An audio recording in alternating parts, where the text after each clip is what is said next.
A chime echoed at midday, and everything changed. Welcome to My Greats Casebook. I am your host, Elderton. Drop a comment. Where are you tuning in from today? Hearing from you makes this journey unforgettable. Now the story begins. It was precisely noon when the clock at Marchbolt Manor produced a noise that could only, in charity, be described as a chime. For 37 years, the great Ormolu monstrosity had insisted on striking 12 strokes at midnight, usually 3 minutes late, and always with the rasping indignation of a butler whose dignity has been affronted. That it should choose, on this particular Thursday, to deliver its declaration of 12 in broad daylight, with every guest assembled for luncheon, seemed a breach of manners of the first order. Lady Marchbolt laughed nervously and remarked that it was rather like an old dog barking at shadows. Her husband, Sir Horace, muttered something about the mechanism and reached irritably for the salt. The company, trained to ignore the eccentricities of both timepieces and their owners, might have let the incident slide had not the parlour-maid entered a moment later, white-faced and carrying the news that Mr. Adrian Carew had been found dead in the library. Lord Peter Wimsey, who had arrived half an hour late, and in a hat the colour of unripe gooseberries, lifted his monocle and observed, "My dear Lady Marchbolt, one does not expect a clock to tell the truth more often than its master. Still, 12 strokes at noon and a corpse to the minute. One must commend the thing on its sense of drama."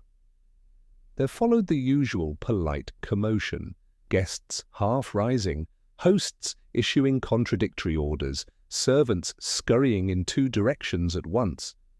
Wimsey, however, remained planted in his chair, buttering a roll with irritating precision. He had the air of one who, having ordered a perfectly decent Dover sole, is content to let the waiter fuss about a wine stain elsewhere. "Was it sudden, do we know?" he inquired, as though commenting on the weather. "Dead as anything," the maid stammered. "Ah, most final." Wimsey licked a thumb fastidiously. "And the library clock, I take it, did not concur with the hall's little performance? No? Then we are already in the delightful position of having 2 versions of the truth, and only one of them sufficiently impolite to strike while a man was dying." At this, Inspector Pottle of the County Constabulary arrived, red-faced, determined, and with a look that suggested he already had a tidy theory in mind. Wimsey offered him a seat, an olive, and a quip about Tacitus, which the inspector ignored with his usual grim perseverance. Outside, the manor clock ticked obstinately on, quite prepared to insist that its chiming at noon had been the most natural thing in the world. Inspector Pottle made for the library like a man who has mislaid his hat and intends to blame the nearest chair. Wimsey, contrarily, drifted in the wake of the constabulary with the idle current of a leaf on a calm stream, pausing in the doorway to admire a portrait of an ancestor whose wig seemed to have survived more storms than the Navy List. The library itself had the sober air of a room that had learned long ago not to expect laughter. Dust motes rehearsed a decorous minuet in the high light, leatherbacks leaned together like conspirators. The French windows stood unlatched, though the day was cool, and a discreet ribbon of draught marked its passage across the Persian carpet by stirring a corner of the Times. Adrian Carew had chosen, or had been obliged, to sit at the Georgian writing table that Lady Marchbolt liked to call Dear Joshua's. He had folded into the chair at an angle that did not flatter the piece, his head lolled to one side, chin against the starched collar, one hand descending towards a bell-push as though reconsidering the summons. His other lay palm up in a posture of devastated courtesy. There was no sign of violence, no theatrical crimson to appall the ladies, only a sickly pallor that did not suit a man who had been very much alive with opinions at breakfast. On the green baize lay a pen with its nib crusted to stiffness, a small pool of ink attempting to make itself important, and a sheet of notepaper turned face down as if modesty could survive catastrophe. Pottle, who liked facts so much he was prepared to invent them, grunted. "Doctor'll say heart," he predicted. "Big men and business worries. There we are." "Business worries," said Whimsy, "are capable of inducing many things, including matrimony, but the clock, Inspector, is a more faithful index of human weakness. Do you observe?" He indicated the small mantel clock, a French affair, that had the decency to keep silent. 4 minutes past 12. The hall clock chose to strike 12 upon the stroke with operatic conviction. This one lags behind like a curate at a dance. "It may be wrong," said Pottle. "That is the difficulty with clocks," agreed Whimsy. "So often." He knelt, not too near the body, with a tact that had something of the theatrical, and inspected the bell-push. "A recent polish. The brass wears its virtue plainly. The smudge upon the edge, however, is not brass polish. Graphite, perhaps. We may ask Mr. Cattermole how his staff keeps up the gleam. And the curtains, pulled nearly at noon, that seems an unkindness to the sun. Mr. Carew disliked glare." The parlour-maid, who had brought the tidings, hovered at the threshold like a ghost afraid to rattle. Pottle beckoned, pen already primed. "Name?" "Mabel, sir. Mabel Hart. I knocked for luncheon, sir, and he never answered. So I opened and looked, sir, only a little, and he was like that." "At what time?" "Just on the bang, sir. The hall clock went off and I started, for it never does, sir, not of a day. And then I come along the passage with the gong mallet, only not to strike it. Because of the clock, sir, and then—" "Slowly," said Whimsy soothingly. "The clock struck the 12 strokes at noon. You came at once. Was the library door latched?" "Just on the latch, my lord. Not locked, never. Mr. Carew, he rung for coffee at 11:30, sir, and I took it at 5:30. Leave the curtains," he said, half drawn. "The light is tiresome." "His very words, sir, if you please." "And you observed him then? Alive, articulate, dissatisfied with the orb of day. Was anyone with him?" "No, my lord, only the fire low and the window a crack, for the Polish smell, begging pardon." "Quite proper of the Polish," said Whimsy. "It seldom consults the nose. Thank you, Mabel. You shall presently write your timing upon a clean card. We will not trust it to Inspector Pottle's memory, excellent as that organ is, except when contradicted." Pottle suppressed a snort and bent over the writing table. He lifted the fallen pen, eyed the blot, turned over the sheet with the delicacy of a man unwrapping kippers. "Blank," he said, disappointed. "Not entirely," murmured Whimsy, raising the blotting pad to the light. He did not ask for a mirror. He angled the top leaf until the reversed impression could be made to oblige the eye. "Too late at 12? Or too late at noon?" It is not the most courteous thing to write to a hostess, but perhaps it is not to Lady Marchbolt. He set the pad down again and drifted to the French window. "Huh! A faint trace on the sill where a damp sleeve laid its claim, and outside a pair of marks where someone hesitated with decency enough not to bring mud upon the rug. Who keeps the gravel so industriously sharp? It records confession beautifully." Cattermole, the butler, had arrived with the doctor, or rather, had arrived sharply before him to ensure that proprieties would not be bruised. He managed to bow with the gravity of a judge pronouncing a tiresome sentence on a baronet.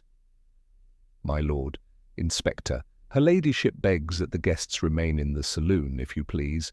The housekeeper has arranged for tea when suitable." "Coffee at 11:30. Tea at the edge of tragedy," said Whimsy. "Mr. Cattermole, you wind the clocks?" "On Wednesdays, my lord. The hall clock is wound by me, the library by Mrs. Preece when she dusts, a liberty which I have tolerated, though not encouraged, for 27 years. If I may remark, here he allowed a tremor, the hall clock has not struck at noon in my time. It is a night bird. I met it so, my lord, and so I have kept it. And yet today, said Whimsy, it developed diurnal habits, a moral lapse. Has any work been done upon it? No, my lord, I last wound it yesterday morning as due, and it was, if I may say, in its usual health. Then one must suppose, said Whimsy cheerfully, that it had a sudden access of candour. You took a telephone message for Mr. Carew at 11:20. Cattermole did not even blink. From Mr. Larkin of the County Bank, my lord. Mr. Carew had stepped out, only to the West Terrace, I believe, and I conveyed the message to him there. He returned to the library at 25 past. I know the hour because Mrs. Priest gives me my coffee then, and I find punctuality in domestic refreshment to be the cornerstone of England. Larkin, repeated Pottle, scribbling. Money. Banks are sometimes concerned with that commodity, said Whimsy. Doctor, you enter like ex machina with a decent bag. Tell us it is the heart. Dr. Kettle sprang his pince-nez into position, as though they were a badge of office that must be affixed before speaking. He performed the necessary prodding with a manner that contrived to be gentle and duty-driven. No external violence, he announced. We shall say, pending heart failure. A man of his age, excitements. Excitements, said Whimsy. Business, said Kettle a little stiffly. Sir Horace was in a taking at breakfast. There was talk of subscriptions and committees. Mr. Carew had little patience. You know what these things are. Alas, said Whimsy, I do. Cattermole stiffened a shade. If I may add, my lord, Mr. Carew and Mr. Davenant were in conversation in the gun-room at 11:15. Mr. Davenant's tone was eager. Felix, said Pottle, pouncing on the scent. The nephew? Eager for what? Perhaps for time, said Whimsy, as we all are. Let us go from the dead to the living without sacrificing reverence.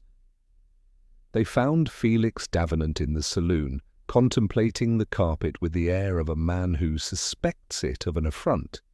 He was a handsome youth with the sort of mouth that has learned to enjoy sulking. Lady Marchbolt, taught with hospitality, sat beside him making small, defensive remarks about sandwiches. Sir Horace assumed the posture of a man who would have made a speech if anyone had deserved it. Mr. Davenant, said Pottle, you were with Mr. Carew in the gun-room this morning. Felix looked up as if excused from sums. Yes, I wanted to propose, that is, what does it matter now? It matters excessively, said Whimsy, dropping into a chair with feline elegance. We arrange a little tea for truth. You wanted money. Felix coloured. I wanted an introduction. To a syndicate. Mr. Carew was very bitter. He made it sound squalid. Most money does, said Whimsy. At what hour did your bitterness cease to be mutual? A little after 11, Felix muttered. He said he had a call to make to the bank. He went out. I went for a walk. At once? No, I looked for my cigarette case. I had left it in the morning room. Then I went. Lady Marchbolt interposed with small, brave brightness. Mr. Carew was quite well at breakfast, Lord Peter. He teased me about the local fete. I dare say we were all a little. What is the word? Overwrought. The Bell Fund, you know, it has divided kindly people into two wicked parties. The sound of bells, said Whimsy, has always been intensely political. Did Mr. Carew contribute? He promised to do so if Sir Horace would withdraw his proposal to sell the Southern Copse. Her eyes slid towards her husband with the dread politeness of married people in company. We are none of us saints. Pottle, who had located a clear question amongst these courtesies, turned to Cattermole again. Who saw Carew after 11:30? Mabel at 5:30, sir, with coffee, said the butler smoothly. Myself at 25 to 12 with the afternoon post, if I may call it so. The second delivery in these parts is a trifle whimsical. He took one letter, sealed, addressed in a feminine hand. The others he set aside. At 22 I was detained by Mrs. Priest on a question of fish. And then it was 12 and... His mouth closed upon the impropriety of clocks. Feminine hand, said Whimsy. Was there a scent of violets, or merely the practical odour of gum arabic? I could not say, my lord. Cigarette ends, suggested Pottle. Ash? Mr. Carew did not smoke in the library, said Catamole with granite finality. Sir Horace does not approve. The tray is in the billiard room. Excellent, said Whimsy. Then the ash upon the hearthrug is an offence against more than taste. He smiled, without mirth. A thin ash, grey, not the fat, complacent cigar that befits a country gentleman, Inspector, but a city fellow's paper and haste. Someone was untidy. Sir Horace, pricked by a sense of accusation he could not place, said coldly, I have not entered the library this morning. Then you are unjustly exonerated, said Whimsy. Forgive me. Pottle gathered his notes with the air of a man constructing a gallows from a box of matches. So, a clock strikes at noon that never does, a young gentleman eager for introductions, a banker rings, a letter in a lady's hand, curtains drawn, ash where it shouldn't be. Mr. Davenant, where were you at 12? In the U-Walk, Felix said defiantly. Ask Pollock, the chauffeur. He passed me with the car for the doctor. We shall, said Pottle, with ominous relish. Whimsy rose and wandered back to the library as though following a tune only he could hear. He paused at the door and traced, with a fingertip, a faint line in the polish about the keyhole, a ring of newer shine where a key had lately chafed. Inside, he stooped to the edge of the carpet where a corner refused to lie down.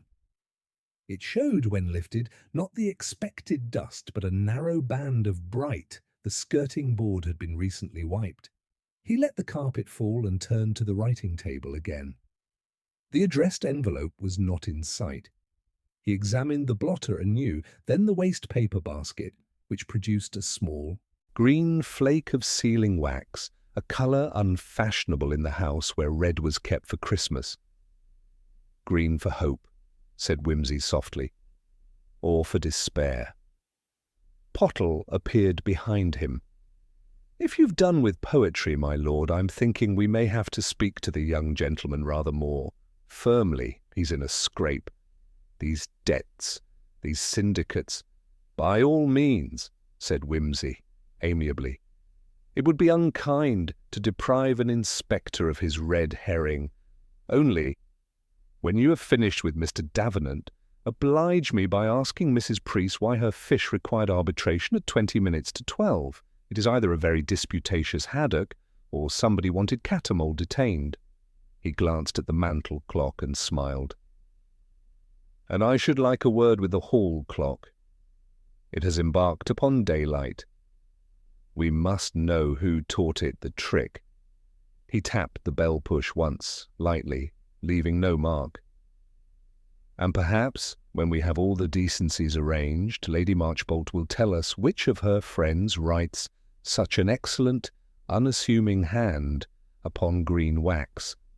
The hall clock, when Whimsy approached it, seemed to bristle with affronted dignity, as though it objected to scrutiny after years of being allowed to sulk in nocturnal obscurity. It ticked with ponderous self-importance, the gilded hands heavy with responsibility, the case smelling faintly of beeswax and long repression. Whimsy crouched before it like a parishioner, before a particularly obstinate idol, his monocle dangling on its cord.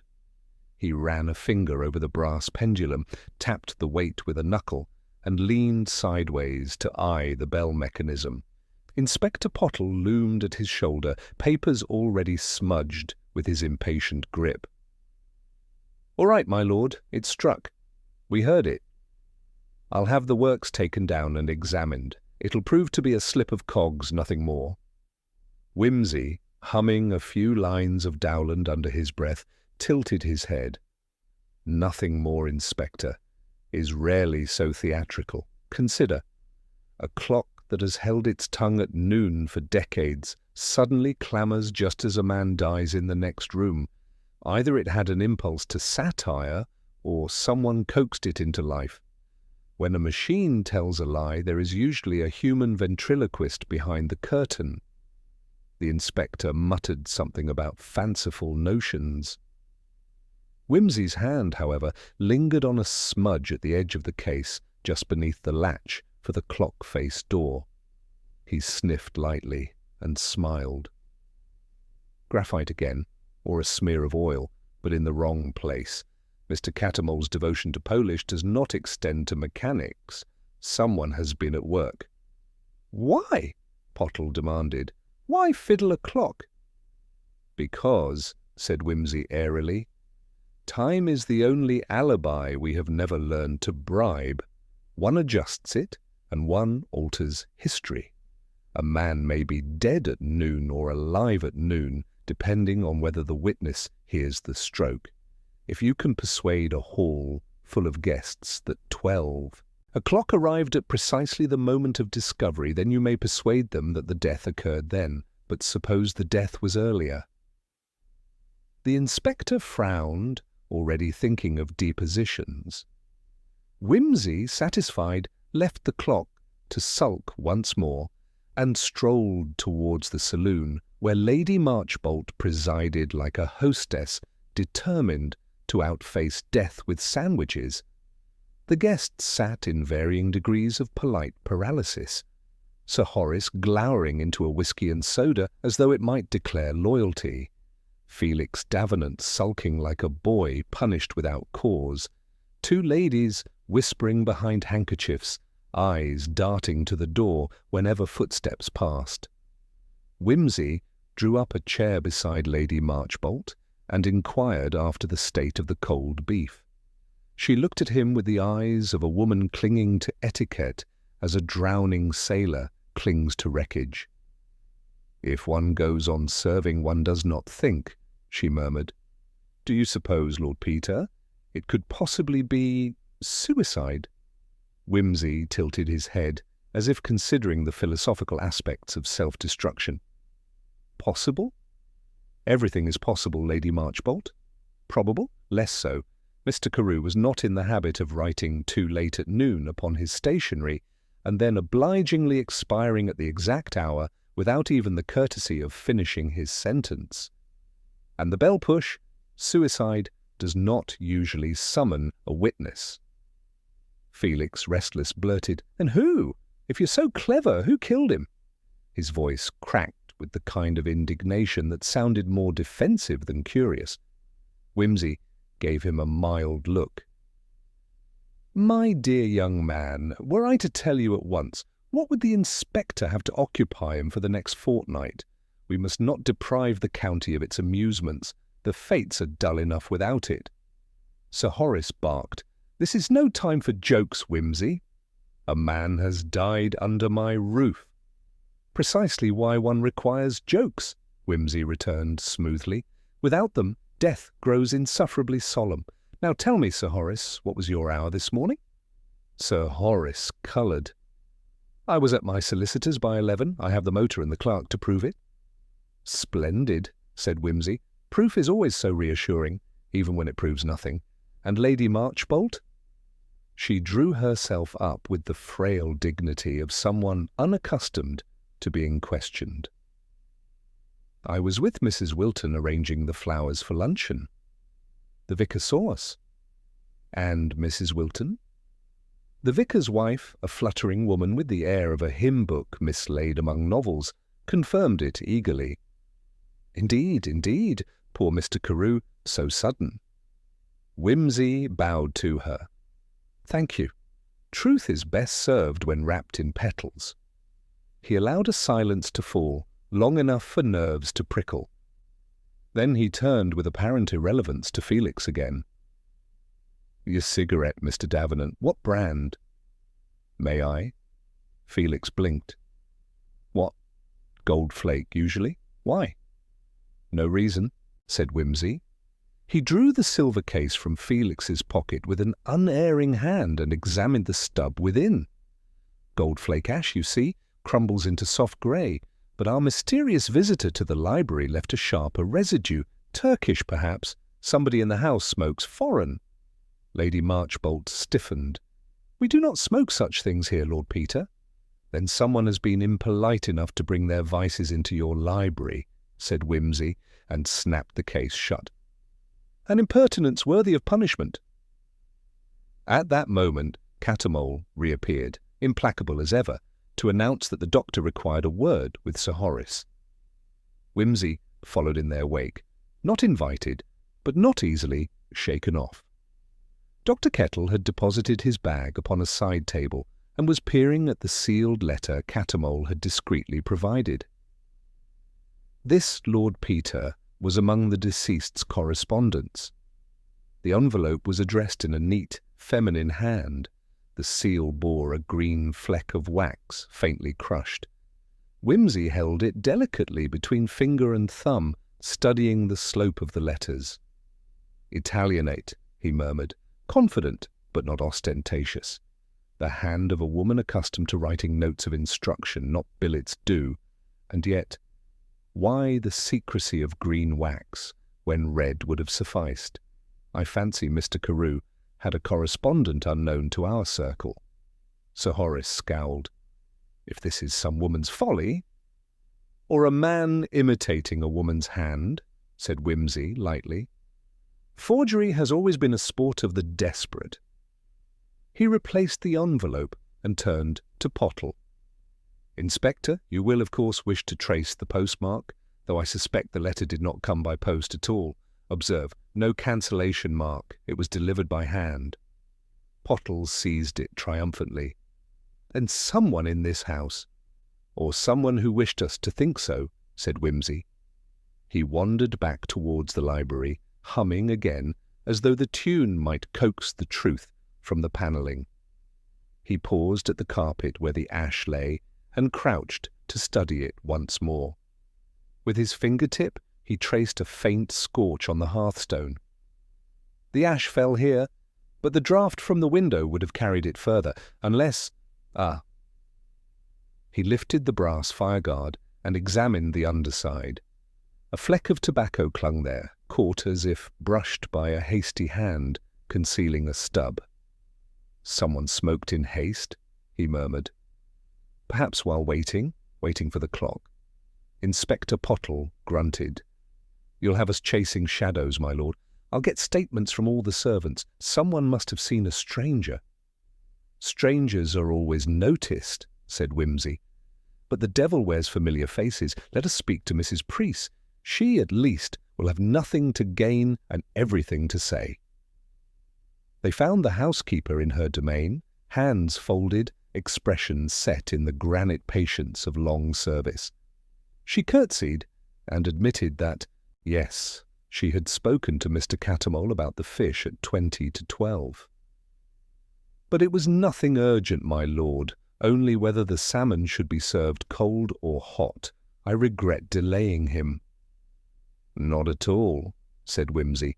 Every salmon has its place in destiny. Did you happen to see anyone near the library then? Mrs. Preece hesitated. Only Miss Blount, my lord. She had come in from the garden and was crossing the hall. She seemed flurried. Flurried? As if she had run a little, said the housekeeper. She went upstairs quickly. I thought nothing of it. Miss Blount, repeated Whimsy. The companion? Where is she now? In her room, sir. She complained of a headache. Whimsy exchanged a glance with Pottle. Let us not disturb her yet. Headaches are convenient illnesses. Still, we shall pay a call. He strolled back towards the main staircase, his steps echoing faintly. As he passed the hall clock again, he paused once more to study it. The mechanism ticked solemnly, guiltless as a choir-boy. Whimsy laid his hand against the case as though feeling for a pulse. 12 strokes at noon, he murmured. And yet all the evidence whispers of 11:30. Somebody has borrowed half an hour and spent it in murder. He looked up, his expression unreadable, and for the first time since luncheon, fell silent. The guests in the saloon shifted uneasily under that silence, as though the clock itself still reverberated within the walls. Whimsy turned slowly back to Pottle and smiled. "Let us speak with Miss Blount. She may not know it, but she has already answered the question that matters." Lord Peter ascended the staircase as one might mount a theatre's gallery steps, half in anticipation of the next act and half in curiosity about the draught. The carpet, threadbare in places, swallowed his tread with conspiratorial softness. Inspector Pottle followed with less grace, his notebook flapping like a vulture in search of carrion. The door to Miss Blount's room stood not quite shut, as if courtesy and secrecy had quarrelled over the handle. Whimsy tapped it lightly with a fingernail. A voice, faint but strained, answered that he might enter. Miss Blount reclined on a chaise beneath a lace-dimmed window, a handkerchief pressed to her temples with operatic delicacy. She was a woman in her late 30s, with features more angular than the fashion approved, and an air of perpetual self-correction. She greeted Whimsy with a half-smile and turned quickly away, as though the light offended her. "I must apologize," she said. "The excitement it has brought on my nerves." "Your nerves," said Whimsy gently, "appeared to have been running very fast indeed about half an hour before noon. Mrs. Preece observed you crossing the hall at a gallop, and housekeepers are rarely mistaken in questions of pace. One wonders what pursuit you fled or what appointment you kept." She flinched and folded the handkerchief tighter in her hand. "I had been in the garden, the air was heavy, and I hurried upstairs to fetch a book. Nothing more." "Books are often obtained without a blush," said Whimsy. "But your sleeve bore a smudge, graphite, if my nose does not lie, when you passed the stairhead. I fancy you brushed it away before lying down. Graphite is an ungenerous companion for novels. It clings more naturally to clock mechanisms." Pottle's pencil scratched eagerly. "You admit tampering with the hall clock, Miss Blount?" Her eyes widened. "No, I only passed it. I touched the case to steady myself. I swear it." Whimsy settled into a chair with languid elegance. "My dear lady, the clock did not wind itself into indiscretion. Someone coaxed it, and the motive for coaxing was not to please the guests, but to confuse them. You knew Mr. Carew's death must appear to coincide with noon. Did he, by any chance, threaten you with dismissal, or worse, with exposure?" Miss Blount's composure cracked like an egg beneath a careless spoon. She leaned forward. "He knew," she whispered. "He had seen me once in Brighton before I came here.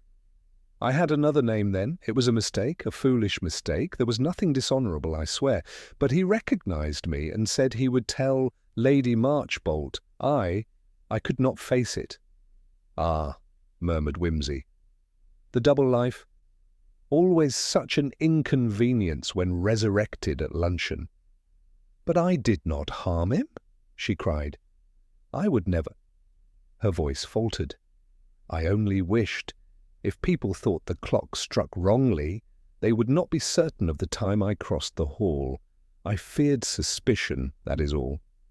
Pottle eyed her as though she were already wrapped in official paper. Whimsy, however, raised a hand. "Fear breeds foolishness, Inspector, but not always murder. Let us not mistake one sin for another. Miss Blount, if you please, remain at rest. We may return to you later with questions of wax and handwriting." He rose and bowed slightly. Back in the corridor, Pottle exhaled with irritation. "She tampered with the clock, she admits it. That ties her to the very moment of death." "On the contrary," said Whimsy, "it ties her to the very moment of discovery. The two are distinct. Our poor Mr. Carew was likely dead before the hall clock sang its untimely carol. The question is, who required him to seem alive until then? They descended again. The saloon had grown noisier in their absence. Whispers bred quickly where certainty was lacking. Lady Marchbolt clutched a teacup as if it were a sacrament, while Sir Horace paced like a general without troops. Felix Davenant sat apart, staring at the French windows with a mixture of guilt and longing. Whimsy approached him with the delicacy of a cat stalking curiosity. "Mr. Davenant, when last you saw Mr. Carew, alive, let us stipulate, it was in the gun-room at 11:15. Felix nodded, sullenly. "Yes. And you parted with bitterness. Yet you did not re-enter the library at any time?" "No." "Curious," said Whimsy, "for the ash upon the hearth speaks a different tongue. Your gold flakes are innocent enough, but someone smoked there, someone whose nerves required a cigarette while awaiting the proper stroke of noon. Who in this house prefers Turkish tobacco?" No one replied. The silence spread itself with chilly satisfaction. At last, Sir Horace cleared his throat. "Our guest, Colonel Maitland, occasionally smokes such things, but he left yesterday. For Bath." Whimsy smiled. "Then the ghost of his cigarettes lingers inconveniently, unless another hand has borrowed his habit." At that moment Cattermole returned with his usual air of indignant composure. "Inspector, my lord, there is something you should see. In the scullery drain, a cigarette end." They followed him to the scullery, where the grey stub lay upon a dishcloth, reverently displayed like a relic. Whimsy bent over it. Turkish, as predicted, still damp, discarded with haste, and not smoked to the end, half-wasted, half-concealed. Whoever threw this away had reason to be rid of it quickly. Pottle snapped. "Miss Blount again. She smokes secretly. I can smell it on her." "Indeed," said Whimsy. "Then a headache must be most accommodating. But I think not. The angle of the burn suggests a man's draw. Heavier, less restrained. One might almost say youthful. Mr. Davenant, are you concealing a taste for Turkish?" Felix sprang up. "No, I swear, I only smoke Goldflake. Ask anyone." His hands trembled despite his vehemence. Whimsy regarded him for a long moment, then turned away with a sigh. "The cigarette tells us there was waiting. Someone waited in or near the library, restless, covering impatience with smoke. The French window opened, the ash concealed hastily, the stub discarded, all before noon." Inspector Pottle, determined to anchor his theory, insisted on questioning each servant in turn. Mabel, the parlour-maid, stuck to her account. Coffee delivered at 5:30, Carew alive but irritable, curtains drawn. Pollock, the chauffeur, confirmed he had passed Felix in the yew-walk at 12, but could not swear to the minute. Mrs. Preece added nothing further, except to recall that Miss Blount's shoes had been damp, as though she had crossed grass rather than gravel. Whimsy listened with the patience of a man enjoying a play he has already read. He asked seemingly frivolous questions, whether the salmon had been served hot or cold, whether the French windows squeaked when opened, whether the hall clock's bell could be heard from the gun-room. The answers, trivial in themselves, seemed to satisfy him. As the evening deepened, the company gathered once more in the drawing-room. Lamps were lit, curtains drawn, and the atmosphere thickened like custard. Whimsy stood by the mantel, hands clasped behind him, gazing at the portrait of Lady Marchbolt's ancestor. He addressed the room at large. "Ladies and gentlemen, we are in the presence of a puzzle both logical and absurd. A man dies apparently at noon. A clock that never strikes at noon chooses that hour to chime. A letter in a feminine hand lies half-written. A cigarette smoulders in forbidden quarters. Each fact alone is unremarkable. Together they form an orchestra, playing in discord. The tune, however, is there, waiting for us to hear it." Lady Marchbolt shivered. "Do you mean one of us?" "Not one of us, Lady Marchbolt," Whimsy corrected softly. "One of you. My role, alas, is merely to conduct." He allowed the remark to hang in the air like a bell, still trembling from its stroke. The guests shifted, uncomfortable, each measuring the other's faces for guilt. Pottle scowled, already sharpening his questions. Whimsy turned to the clock upon the mantel and wound it with gentle fingers. The tick resumed, measured and indifferent. "Time, you see, always tells. We need only learn to listen."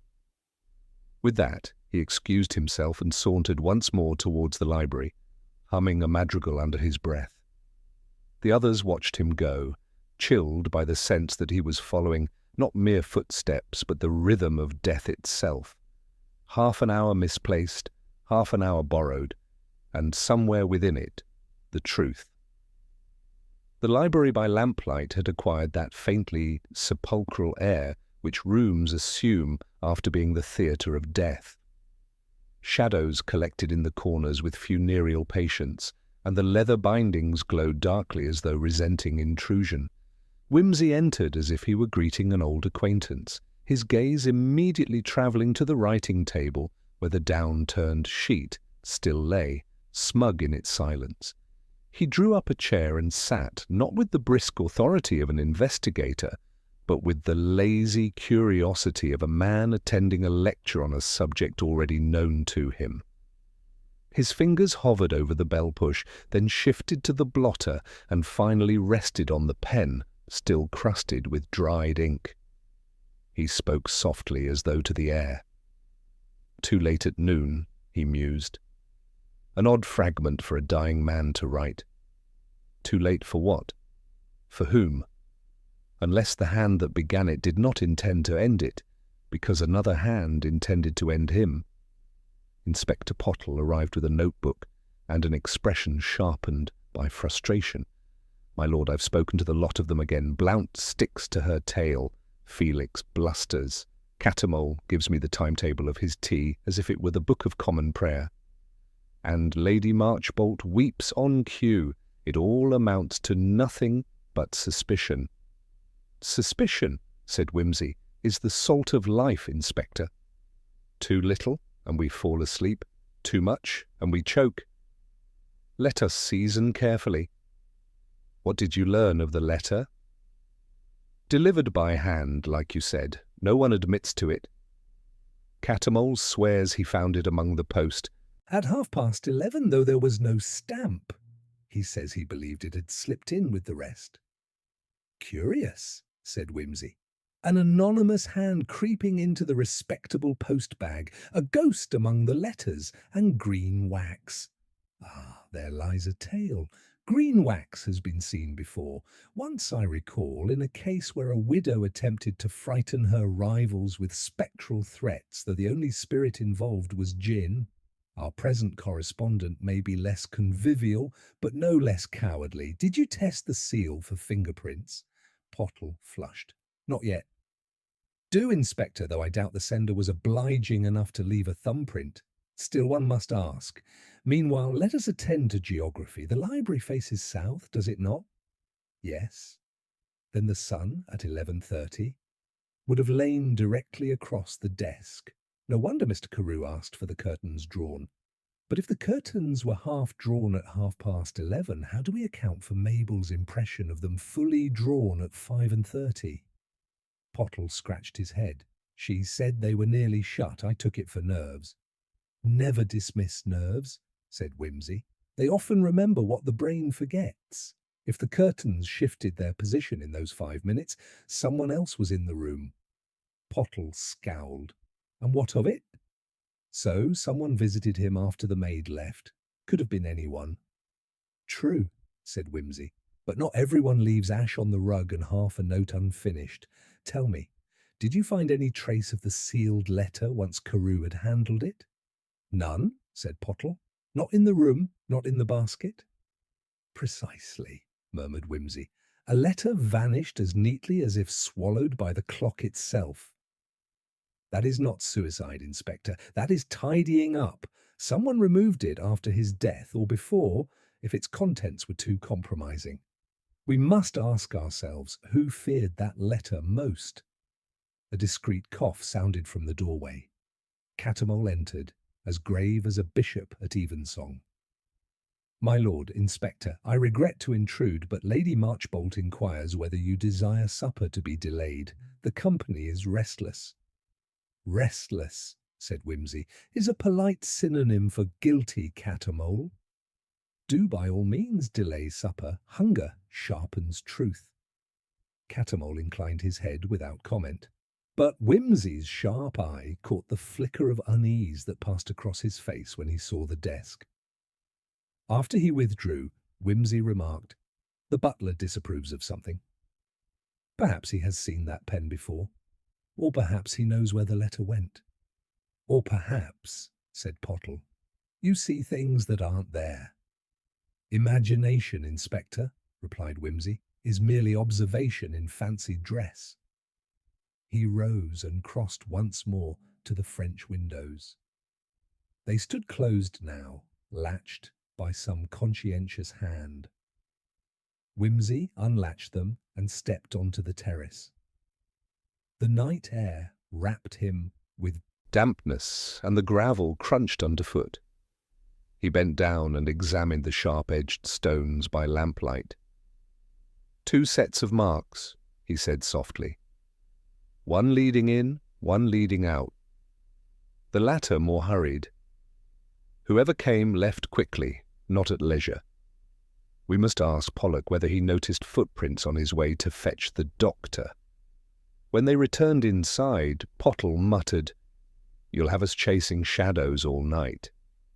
"Shadows," said Whimsy, "are most useful. They reveal the shape of things by their absence." The evening wore on. The servants were excused to the kitchen. The guests remained in awkward clusters, whispering in corners. Whimsy wandered among them, dropping casual questions like breadcrumbs. Did anyone notice a peculiar scent in the hall? Had anyone seen the colour of Carew's ink? Was anyone familiar with his handwriting?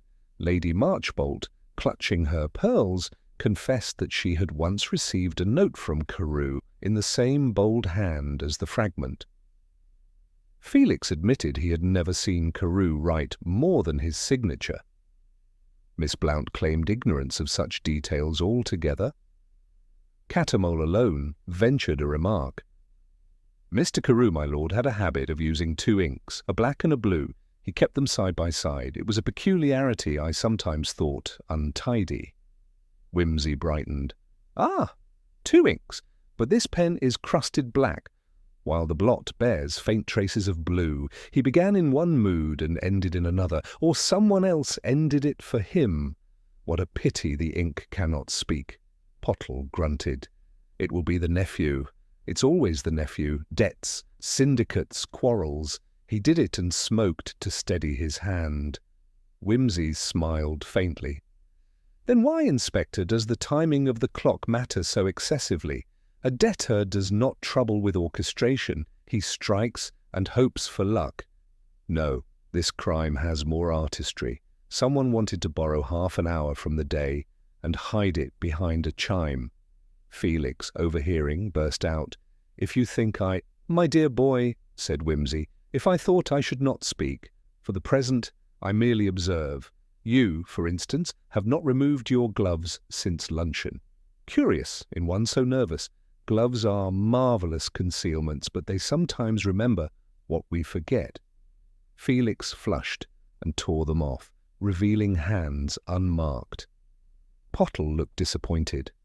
Whimsy chuckled softly. "You see, no guilt there, at least not the sort we can use in court. But gloves at luncheon are a detail, and details have tongues." As midnight approached, the house sank into uneasy quiet. Whimsy took himself once more to the library, where the hall clock's echo could still be felt. He sat in the high-backed chair opposite Carew's body, now decently covered, and regarded the room as though it were a stage. "The curtain half drawn," he murmured, "the note half written, the cigarette half smoked, everything unfinished. Yet the crime itself was executed with precision.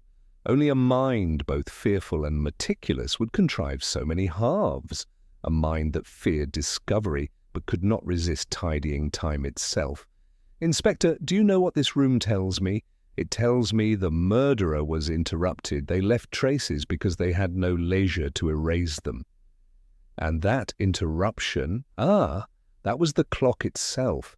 The stroke of 12 they had engineered startled them into haste. Pottle, weary but attentive, asked, "Then we have them, whoever they are?" "Not yet," said Wimsey. "But we have their method. They killed before noon, set the clock to strike at noon, and meant the discovery to coincide precisely with that stroke. Thus all would believe Carew died at noon, and their own alibi would stand unassailable, but something went wrong. A maid came too soon, perhaps, or a letter arrived too late. Somewhere in this delicate machinery lies the crack." He stood, stretched, and extinguished the lamp. "Tomorrow, Inspector, we shall press upon that crack, and then, then the whole contraption will tumble down, and with it the guilty party. Until then, let us permit the dead his vigil. He, at least, will not complain of delay."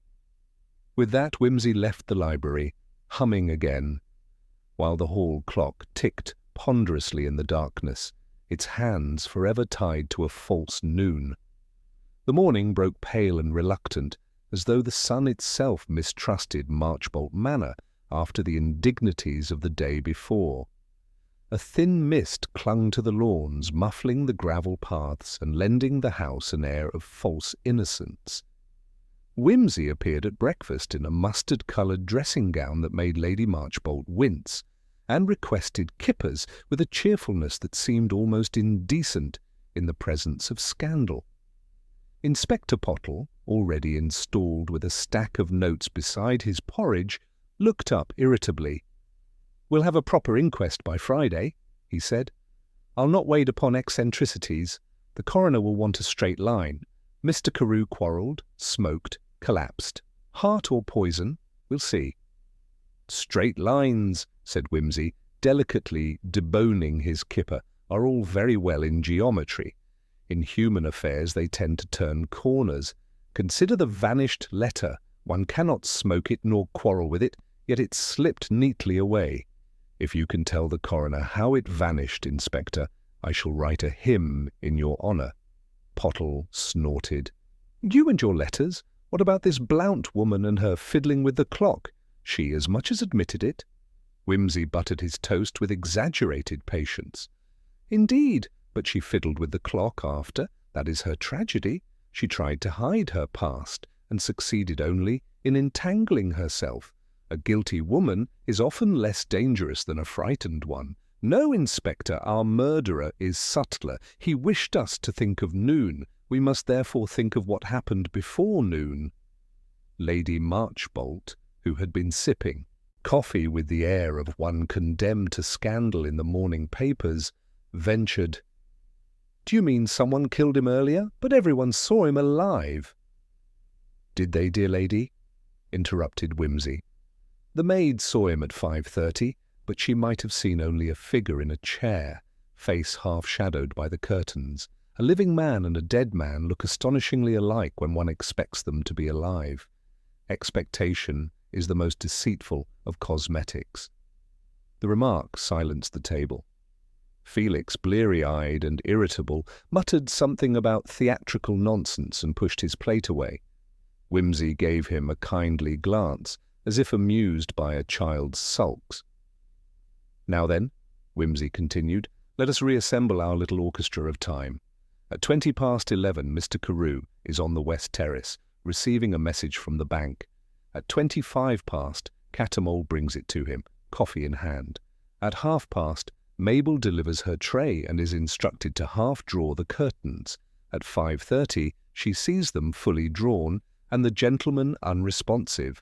At noon, the hall clock, hitherto mute at midday, bellows out its borrowed strokes, and the discovery is announced. Tell me, Inspector, where in that harmony do you hear the false note?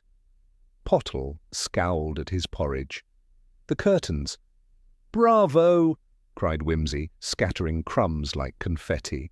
Between 30 and 5:30, someone entered, drew them further, and accomplished more than interior decoration. At that instant, Carew was silenced. The clock was already primed for noon to provide a false flourish. The only question is, who? The answer did not come from the table. Instead, Pollock the chauffeur appeared in the doorway, cap in hand. "Beg pardon, sir, but I thought you'd like to see this. On the tyres, sir. Found it this morning, brushing down the car."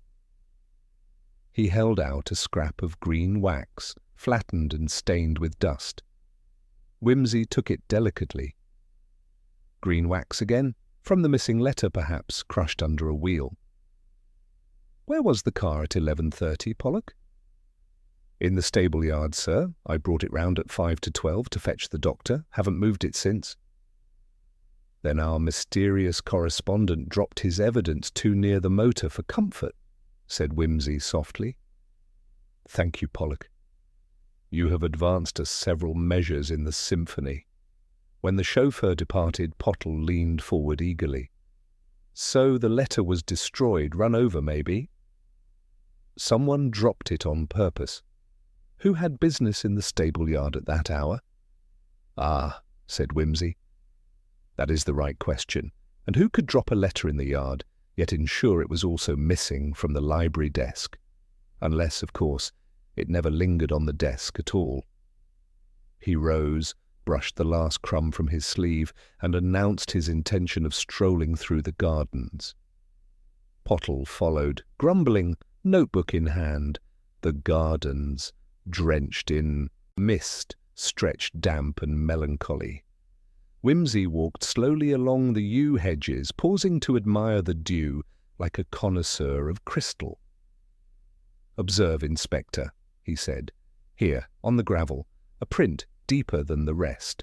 Heel pressed in with force. Someone ran, not strolled, and leading not to the house but away, from the terrace to the side gate. That path leads directly to the stable yard, does it not?" Pottle examined the mark with gloomy satisfaction. "A woman's shoe, narrow, must be Miss Blount again." "Or Lady Marchbolt," said Whimsy lightly. "But she swears she was with Mrs. Wilton and the vicar at the time, and Mrs. Wilton, though scatterbrained, is not creative enough to invent such an alibi. Miss Blount, yes, she could run this way, but remember, Inspector, we must not crown our scapegoat too soon. A frightened woman is easily observed. I want the guilty party who moves unseen." They returned to the house where Mrs. Preece awaited them, hands folded like a monument to housekeeping. "If it please you, my lord, I have remembered something. At 11:45, I passed the morning room. I saw smoke drifting under the door. But when I entered, there was no one there, only a window half open." Whimsy smiled. The cigarette again, our ghostly smoker, Turkish ash, restless and impatient. He waited in one room, then slipped to another. The French windows of the library would admit him without creak. "Thank you, Mrs. Preece. You have lent us another stone." Pottle, scribbling, looked up. "So we have the smoker, the letter, the clock, the curtains. It's still a muddle. What ties them together?"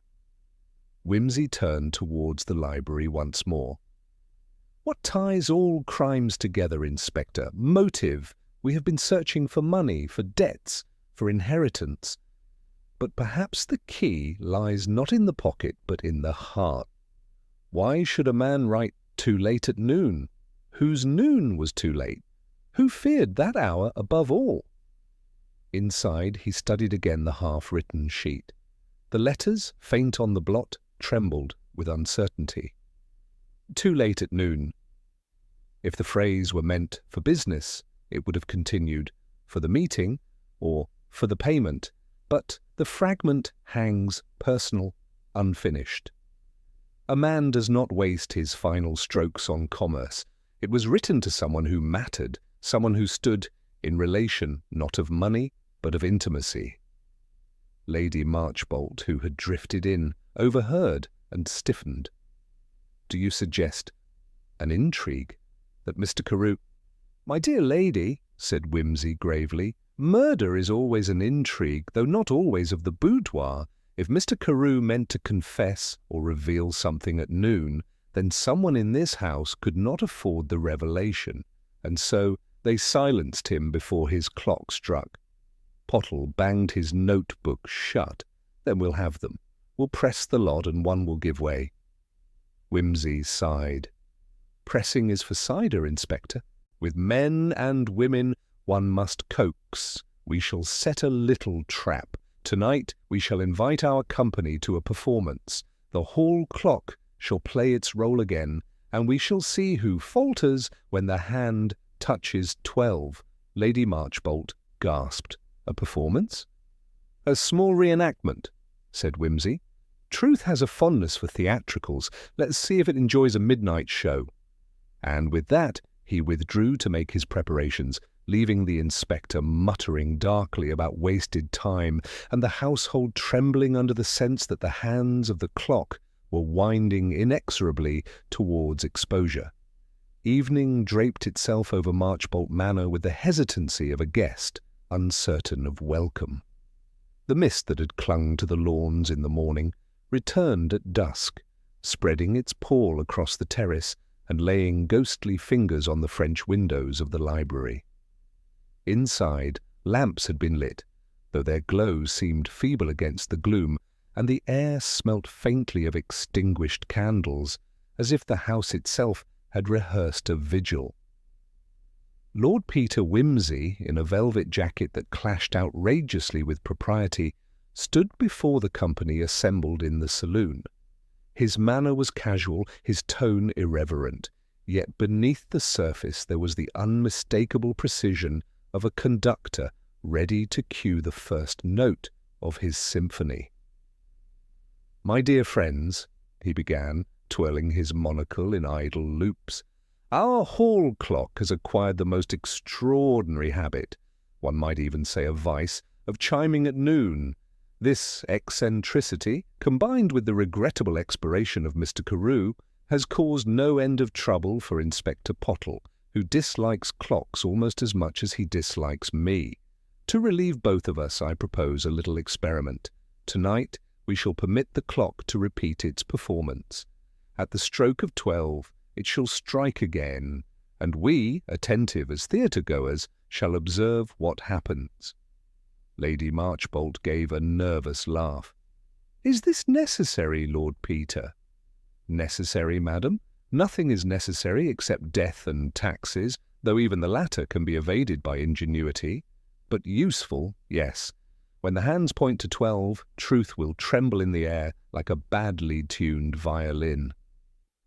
One of you," he paused delicately, smiling as if delivering a compliment, "will find the sound intolerable." Inspector Pottle growled, "This is irregular." "Of course it is," said Wimsey cheerfully. "Regularity is the curse of the unimaginative. But if you object, Inspector, you may retire to bed. I dare say the murderer will confess without you, though it may spoil your report." Pottle reddened, but remained. The company exchanged uneasy glances. Felix shifted in his chair like a man on thorns. Miss Blount, pale and silent, stared at her lap. Lady Marchbolt fussed with her pearls. Sir Horace glowered into the fire. Only Catamol the butler appeared unmoved, his face a monument of granite duty. The clock in the hall ticked, ponderously, each swing of the pendulum a hammer on nerves. Wimsey let the silence grow, wandering idly among the chairs, making offhand remarks about Horace Walpole, the proper temperature of claret, and the unreliability of gas mantles.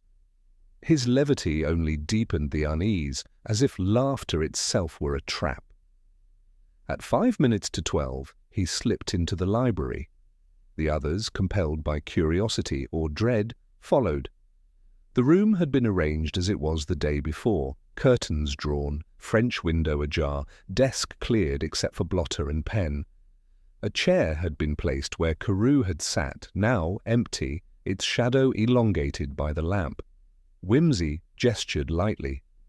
Imagine, if you please, Mr. Carew at his desk writing his final note. The clock, obliging after years of silence, prepares to strike.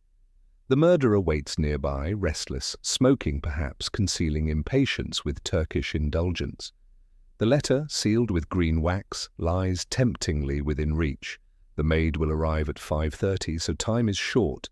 At the stroke of 12, all must appear to coincide. The death, the discovery, the chiming. But what if the stroke comes too soon? Felix muttered. This is grotesque. Grotesque? Whimsy raised his brows. Crime is always grotesque, my dear boy. It is the art of dressing terror in domestic clothes. But hush, the curtain is about to rise. The hall clock began its solemn prelude. 1, 2, 3. The sound carried through the house with dreadful precision. Felix started visibly at the 4th stroke. Miss Blount gave a muffled gasp at the 6th. At the 9th, Lady Marchbolt's hand shook so violently her pearls rattled like castanets. At the 12th, a strangled cry burst from the shadows. All eyes turned. Catamol stood rigid by the door, his hands clenched, his face carved with anguish. For a moment he struggled as if chained. Then words forced themselves from his throat. "Stop it! For God's sake, stop that clock!" Whimsy moved swiftly, his voice soft yet inexorable. "Why, Mr. Catamol? The clock only tells the truth you tried to falsify. You wound it, did you not, yesterday morning, coaxing it to strike at noon when it never had before? You thought no one would notice a smudge of graphite by the latch, or a sleeve damp from the terrace dew. But machines are loyal to their tamperers. This one betrayed you." The butler's composure collapsed like a stage curtain cut loose. He staggered against the doorframe, his dignity shrivelling before their eyes. Lady Marchbolt cried out in disbelief. Sir Horace blustered, "Catamol? Impossible. He has been with us for 30 years. "Precisely," said Whimsy. 30 years of service, 30 years of secrets. But yesterday, Mr. Carew discovered one of them. The letter, sealed with green wax, warned him, or perhaps begged him, for silence. Carew, being inconveniently honest, prepared to reveal it at noon. That, Mr. Catamol, you could not allow. Catamol's voice was hoarse. "He would have ruined me. Lady Marchbolt, Sir Horace, I had borrowed—" "From the Bell Fund," Whimsy finished gently. "Yes, the subscriptions you handled so faithfully, placed aside for your own necessities. Not a fortune, but enough to shame you beyond repair." Carew knew. He wrote, "Too late at noon, too late for you, Catamol, when he meant to expose you before the committee. So you silenced him. You pressed the curtains close, took the letter, smoked in your agitation, and fled by the terrace. You had even the courtesy to prime the hall clock so that the discovery would align with your scheme, but the clock, faithful traitor, drew attention instead of concealing it." Pottle stepped forward, astonishment hardening into triumph. "So it was him all along. I'll take him in." Catamol raised his hands, despair written in every line. "It is true. I did not mean to kill, only to delay. He resisted, there was a struggle. I struck him once. The heart gave way. After that, all was necessity." Whimsy inclined his head, grave now. "Necessity is the assassin's favourite word. Come, Inspector, let us spare the man theatrics. He has confessed. The clock has done its work." As Pottle led the broken butler away, Lady Marchbolt wept silently, pearls trembling in her fingers. Sir Horace stared into the fire as though it had betrayed him. Felix sank into a chair, half relieved, half ashamed. Miss Blount, pale still, looked both guilty and freed, her secrets suddenly minor in comparison. Whimsy turned to the company with a sigh. "Ladies and gentlemen, murder is a tedious business. It spoils luncheons, ruins reputations, and makes policemen pompous. But at least in this case we may thank Providence for one thing, the honesty of a clock that chose, for once in its obstinate life, to tell the truth." He lifted his monocle, regarded it as though it might deliver applause, and dropped it with a weary clink. "Now, Lady Marchbolt, if you will forgive me, I should be most grateful for a very stiff brandy." The hall clock ticked on, serene in its innocence, as if it had never in its long, obstinate life done anything more remarkable than keep the hour. But those present would never again hear its chime at midnight or at noon without remembering the moment when time itself accused a man of murder. The house slept uneasily after the confession, though no one admitted to it aloud. In the corridors, footsteps echoed too sharply, as if the walls themselves were listening. Lamps guttered, fires hissed, and the once comfortable drawing-room seemed infected with a new suspicion, a memory of Catamole's collapse. The servants whispered in corners. Lady Marchbolt retired upstairs with her pearls clutched like rosary beads. Felix drank half a decanter and paced the billiard-room as though a cue-stick might guard him. Lord Peter Wimsey, however, displayed none of their restlessness. He sat alone in the library with a glass of brandy, long legs stretched, eyes half-lidded. To the casual observer he appeared to be napping, but in fact his gaze rested thoughtfully upon the writing-table, where the pen and blotter still lingered like mute witnesses. He had the air of a man waiting for something, though whether it was dawn, inspiration, or a final act of theatre remained unclear. At length Inspector Pottle returned from delivering Catamole into custody. His boots squeaked in the hush, and he carried the satisfaction of a man who has filled a report with black ink. "All tied up, my lord," he announced. "He'll be lodged in the county jail by morning. A good day's work, I should say." Whimsy swirled his brandy. "Good, yes, complete." No Pottle bristled. "You heard him. Confessed, with his own lips. What more do you want?" "A confession," said Whimsy, lazily, "is like a souffle, impressive when it rises, disappointing when poked. Catamole admitted he struck Carew, yes, but in passion, not in design. Yet the evidence points to deliberation. The clock primed, the curtains drawn, the letter vanished. Those are not the acts of a man who panics after a blow. They are the embroidery of a planner. Our butler embroidered many things in his time, but murder was not his métier. No, Inspector, the true hand lies elsewhere." Pottle stared, appalled. "Are you telling me you staged that whole performance, tricking the man into confessing, only to say he didn't do it?" "Not at all," said Whimsy, smiling faintly. "He did something. He struck Carew, but striking is not killing. The heart was weak. The blow frightened it into stillness. But who contrived the setting?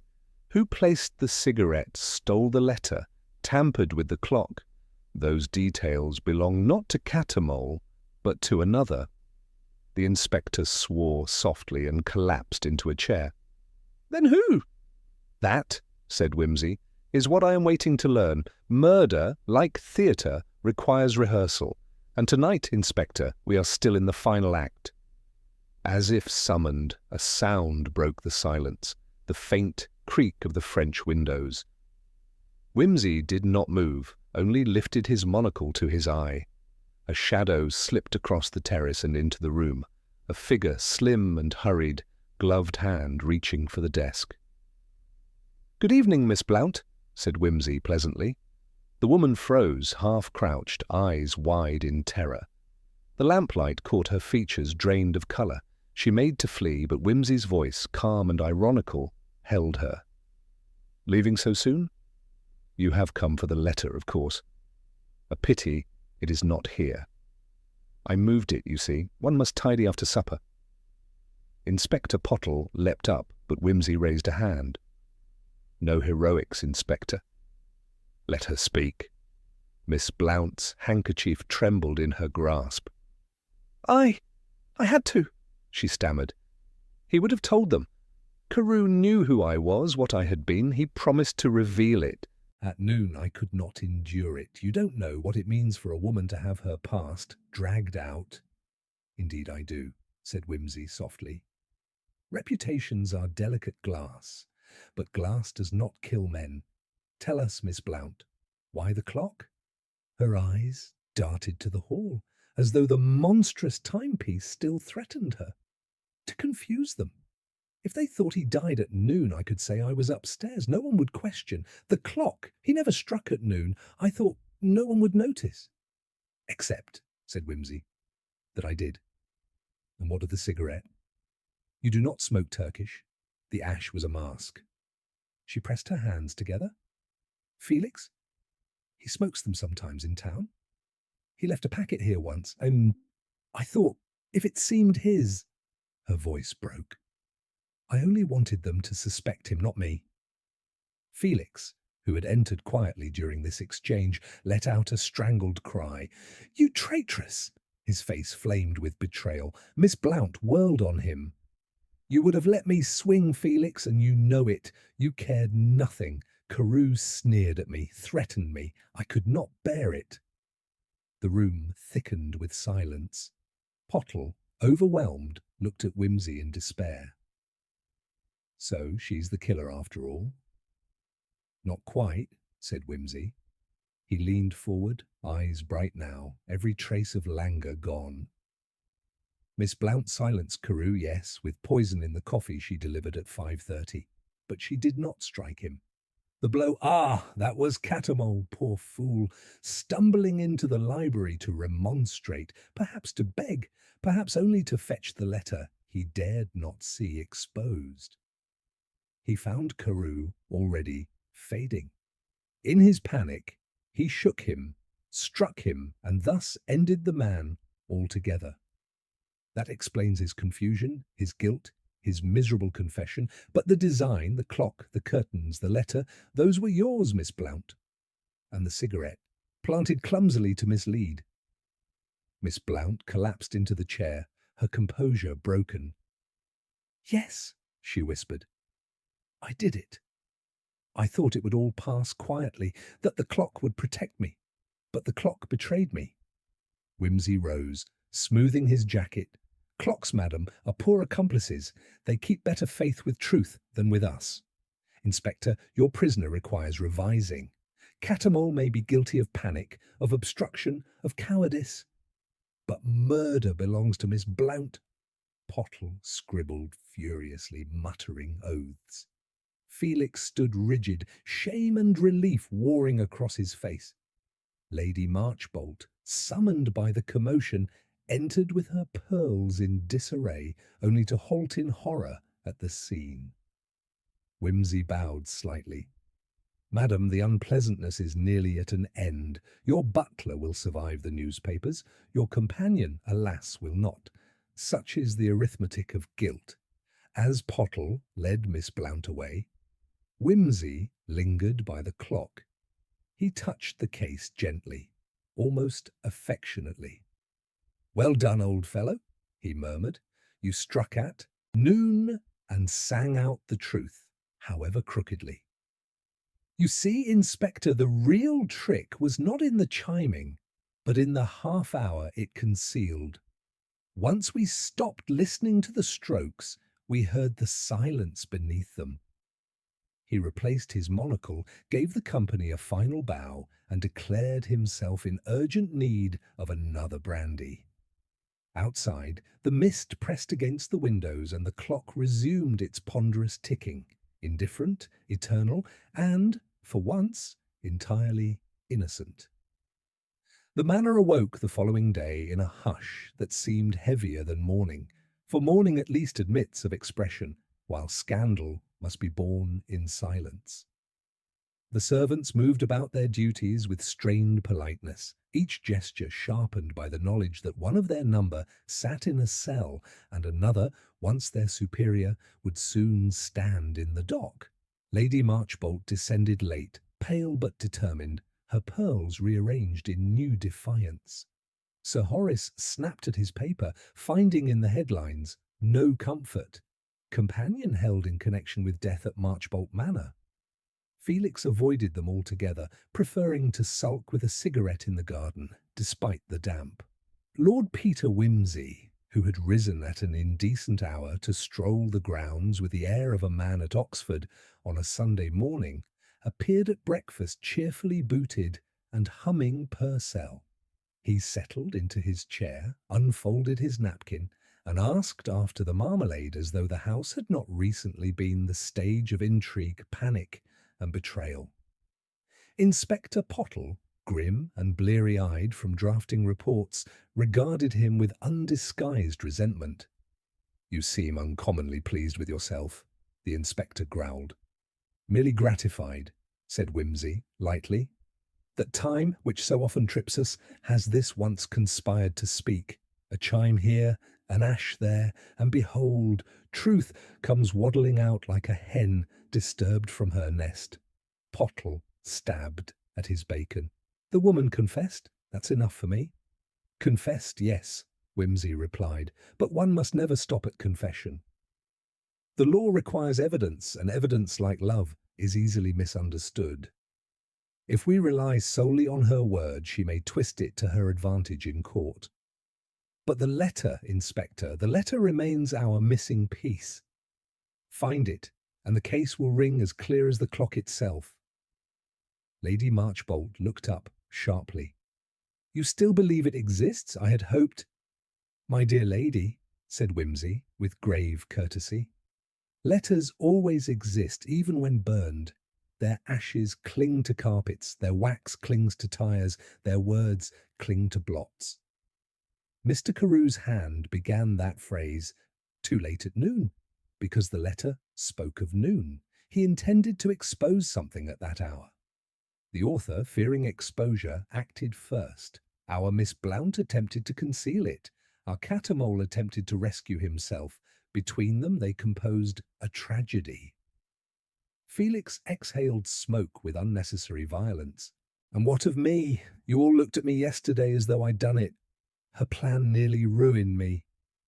Wimsey regarded him with amusement. "Nearly, but not quite. You see, Mr. Davenant, you lack the imagination for murder. One must respect the craft, but you will forgive me if I say you have the sulks of a man too accustomed to losing at billiards. Chin up. You may yet profit from the scandal. Young men in disgrace are often found fascinating by sentimental aunts." This remark provoked the ghost of a smile from Lady Marchbolt, which in itself was a form of resurrection. Sir Horace, however, threw down his paper. "I will not have my household reduced to gossip in the columns of the Times. What steps can we take to silence the matter?" Wimsey raised his brows. "Silence is rarely cooperative, Sir Horace, but you may at least console yourself with the knowledge that the world, once glutted with one scandal, hastens to the next. A politician will air next week, a bishop the week after. Your butler's downfall will soon seem almost respectable." Pottle grunted. "Respectable or not, the Crown will have its trial. You'll be called, my lord." "I should think so," said Wimsey, buttering toast. "After all, it was my monocle that did the most work." The day passed with the curious lethargy of aftermath. Servants kept their eyes lowered, guests made discreet departures, and the Marchbolts attempted to resume the business of aristocratic survival. Wimsey wandered the gardens, speaking little, as if listening for something in the shrubberies. At intervals he would glance at the hall clock, now returned to its usual sulky silence at noon, and smile as though at an old friend. It was in the late afternoon, as the mist began once more to creep over the lawns, that he found what he had been listening for. In the library, where the desk had been left untouched, he crouched again at the waste-paper basket. Beneath crumpled notes and a dead flower head lay a thin shred of paper, scorched at one corner, as though it had brushed against a candle. He smoothed it out with reverent fingers. A single phrase remained, incomplete but damning. Funds misapplied, committee, expose at noon. He carried it to Inspector Pottle, who paled. So Carew meant to reveal the butler's thefts at the Bell Fund. Precisely, said Whimsy. It was Cattermole's fear, but Blount's hand that made the first move. She poisoned the coffee. Cattermole, stumbling upon the dying man, delivered the final shock. 2 guilties, Inspector, each incomplete without the other, a duet in crime. Pottle stared. How the devil will the courts untangle that? With difficulty, said Whimsy, but justice is less about clarity than about balance. Both will bear their share. The true tragedy is that Carew's earnestness, his irritating honesty, if you will, cost him his life. Evening drew in. Supper was a quiet affair, punctuated by the clink of cutlery and the occasional sigh. Afterwards, Whimsy stood once more in the hall, gazing at the obstinate clock. He addressed it with mock solemnity. My friend, you have done your duty with more eloquence than most men. Strike when you please. You have earned the right to disobey time. Lady Marchbolt, lingering nearby, asked softly, Lord Peter, how can you joke after such things? He smiled.